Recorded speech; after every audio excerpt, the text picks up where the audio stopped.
لأنها قبلة المسلمين وفيها الحرم. نسأل الله سبحانه وتعالى أن يحميها من كل شر وأن يسكنها في الأمان.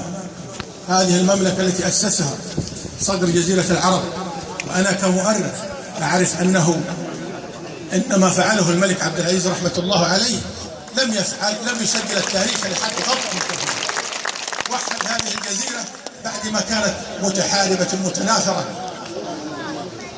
وأقام فيها العدل والمساواة والحرية، وقام فيها شرع الله، وكانت فيها دعوة سيدنا إبراهيم. وأسأل الله أن تستديم فيها هذه الدعوة، وأسأل الله لها الأمان ولها أن تكون في أمان كما قيادتها الرشيدة هي الحارسة لها بعدلها وبهذه العائلة المالكة وبشعبها الكريم. أما النقطة الثانية التي أريد أن أتحدث فيها هي عن أهل الرابطة. أقول أن هذه الرابطة هي لتوحيدهم، رغم أنهم أتحدث حقيقة عن موقف الرشائد السودانيين وعن الأسود الحر. أولا، عندما قامت حرب الخليج فندوا الرشائدة لأنهم جذور سعودية،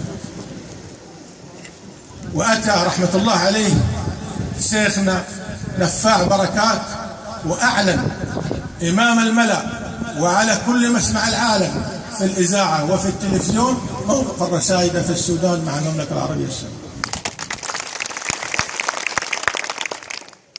كمان شيخ زايد رحمة الله عليه أخذ 6000 من أبناء الرشائد السودانيين وكانوا في جيش الأمارات،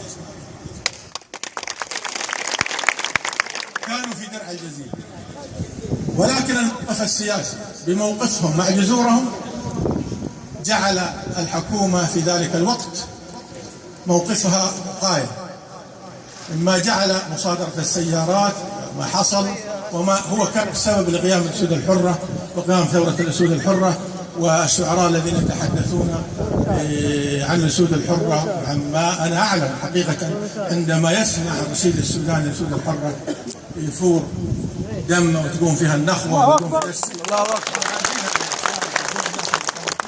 وعارفين كيف كانت الحال لا تذكون يعني وكيف كانت الحال وكيف الآن. والحمد لله. احنا نقول حقيقة واحدة، إن